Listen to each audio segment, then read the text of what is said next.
I'm Pastor Eric Andre. I'm here with Michael and Ginny DiNenna here in March of 2021. I'm the campus pastor here out of First Trinity Lutheran Church in Pittsburgh, Pennsylvania. And we're going to hear a little bit from Ginny and Michael and about their connection to the church here and their connection to the campus ministry. And just to start, Michael and Ginny, would you just introduce yourselves briefly? Sure. I'm Michael DiNenna, and this is my wife, Ginny. I am currently a graduate student at the University of Pittsburgh studying mechanical engineering. I'm Ginny, as Michael said, I'm his wife, and I'm a graduate student at Carnegie Mellon University in Pittsburgh studying chemical engineering, and I'm a fourth year graduate student.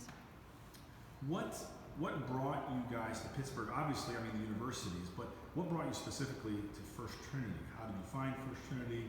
How long have you been here? And either one of you can. Maybe we start with Ginny because you were here first before Michael. So. Yeah, I was here for a year before Michael. So I guess Michael's kind of the reason, I'm the reason that Michael and I are both at First Trinity because I was here first for a year.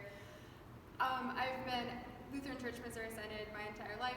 My dad is a pastor, so I knew that I was looking for a Lutheran Church Missouri Synod church because I agree with the doctrine of Lutheran Church Missouri Synod. So I actually ended up at the ELCA church at first, asking them where the Lutheran Church Missouri Synod church was because I couldn't find it, and they were actually kind enough to point me here, so that's how I ended up here. And then of course I met Pastor Andre and Pastor Spatel and became a part of Lutheran Student Fellowship. And Michael, obviously you followed Ginny to town, University of the Church, but tell us a little bit about that from your perspective. Yes, I followed Ginny, who was at the time, we were just dating at the time, and I followed her up here we both came from the University of Florida. And at the time, I was not a more non-denominational Christian in more Presbyterian fields. But the more I learned about Lutheranism and how they take the Bible literally, the more it resounded with me because I also take the Bible literally as the direct word of God and its biblical inerrancy. And so it fit both, and that's kind of like how my trip to Lutheranism began. And what has First Trinity and specifically and especially the campus ministry here, what has that meant to you during your years here in Pittsburgh? I can take the lead off here. For me, the first words that come to mind is more of a safe place to just talk about theology, where I don't have to be afraid or to speak up about certain theological points or discussion points. It's really nice to be able to speak to the campus pastor, Pastor Andre, about any discerning questions, whether it be about vocation in grad school or about certain theology points or even seminary. And so me currently, I'm thinking about attending seminary in the future, and a great way of discussing that is discussing with peers here and as well with the campus pastor. Yeah, you mentioned peers. Maybe Ginny and then again Michael can speak to that. What has the community meant here to you, the friendships you've made? Can you talk a little bit about that? Maybe Ginny first and then back to Michael on that. Yeah, I think it was a little bit surprising to me, especially because of my background being in a church that was in a retirement community where everyone was older than me. But it was surprising to me how many younger people there were in this church, and it's actually been very wonderful to have other Christians who are my age. And there's also a lot of younger couples and younger families in the church because I'm a graduate student, so I'm not entirely just normal college age, a little older than that now. So it really has been wonderful to be surrounded by other younger, family-aged Christians. Yeah. Ginny, would you talk a little bit about when you first came? I think it was, as for everyone, transitioning from one town to another, from one school to another, and then with just all life's challenges. I recall you telling me how, that the friendships you made here that first year really sustained you.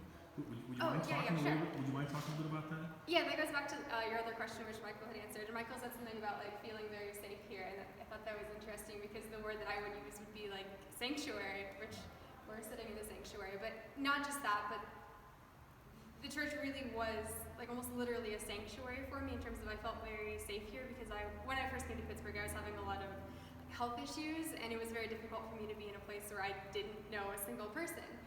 And obviously the relationships that I, made with people in the church were very, very sustaining for me, and don't know where I would be without that. And also Michael wasn't here for the first year that I was in Pittsburgh.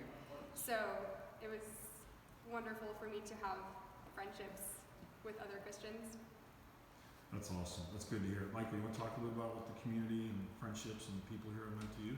Sure. For me, it's always important to have a good community, and so being up here, coming up here in the first place, the transition, it was a little bit tough of trying to find friends, but with First Trinity, it felt like I was able to fit right in and pick up, and not just only to have meetings after Sunday or on Wednesday night Bible studies, but also to enjoy fellowship with each other on weekends and go to different events where we have like pizza nights or play video games or play board games with each other.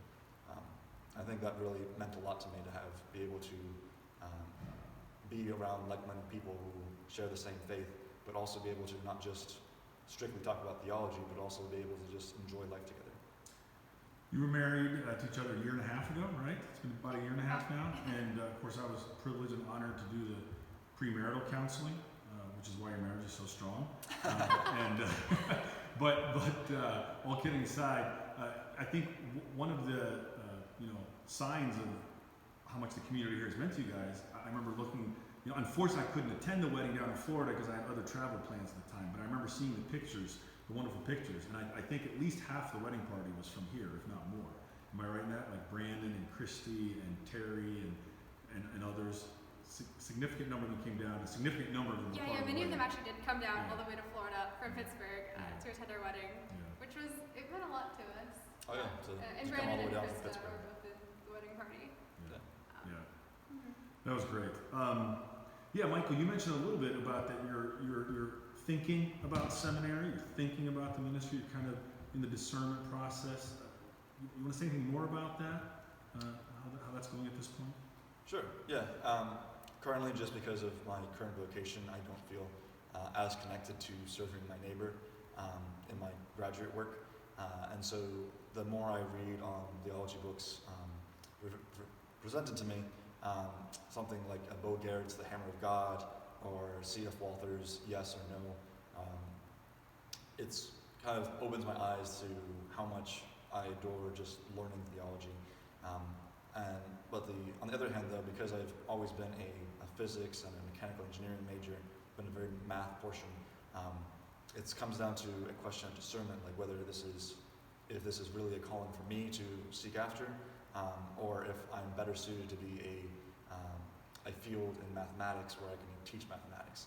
And so I've been praying with my wife, with God, and also seeking pastoral discernment with Pastor Andre, the campus pastor. We've been meeting every 3 weeks or so to just discuss my current thoughts on the matter. It's wonderful. Anything else you want to add about the church here, the campus ministry? Anything that I didn't ask you about that's on your heart and mind? I was just going to say that even if we don't end up going to seminary for Michael to become a pastor, I think it's still very, very important for the laity to be very theologically informed. So reading a lot of theological books has actually been wonderful for us because we read through God's Yes and God's No together, and learning more about the distinctions between law and gospel was really wonderful. And that's also been a way for us to bond together, is reading theology, which has definitely been encouraged by Pastor Andre here. Good suggestions for books to read. Yeah. What would you say? That makes me think of another question. How has then specifically the teaching and the preaching here affected and impacted you? You kind of touched on that right now, but you want to expand on that a little bit?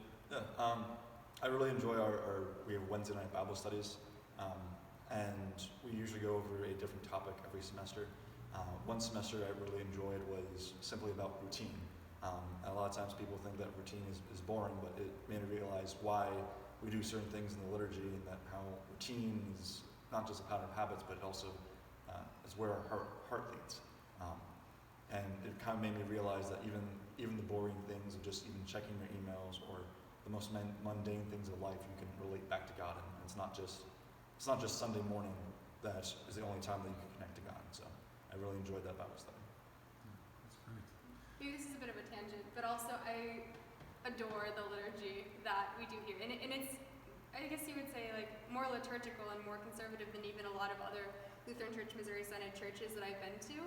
But I don't know, like, before coming here, I didn't know what I was missing with, like, chanted liturgy, and I don't know, it's been so comforting in many ways. I don't know how to fully describe that, but I love it. And the most important auxiliary benefit of Lutheran Civic Fellowship is definitely having pizza after Sunday every Sunday. Well, And that not was only great have the of it. leftovers, right, Mike? Yeah, Mike exactly. and I like the leftovers feed Mike and me in a typical week. Things are a little bit different during the pandemic, but yeah. Anything else you guys want to add before we close? I'd say what's another thing about the pizza I just mentioned is we normally eat up in what we consider the Luther House. The Luther House is just a nice place for undergraduates and graduates alike to go up, and if you want to study or read or just even take a nap sometimes there, it's just very kind of like a place where it's a home away from home. That's where we have Bible study too. Yeah, it's also where we have Bible study. Yeah, we are blessed with the facilities here.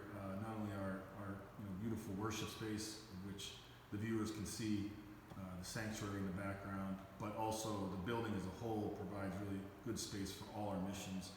As Michael mentioned, the Luther House Student Center upstairs, and with full kitchens and game room and stuff. So we are blessed that we are able to serve students like Michael and Ginny in body, soul, mind, the whole being, and we're blessed to have them here. I love you guys, and thank you for the time together. So Thank you for having us.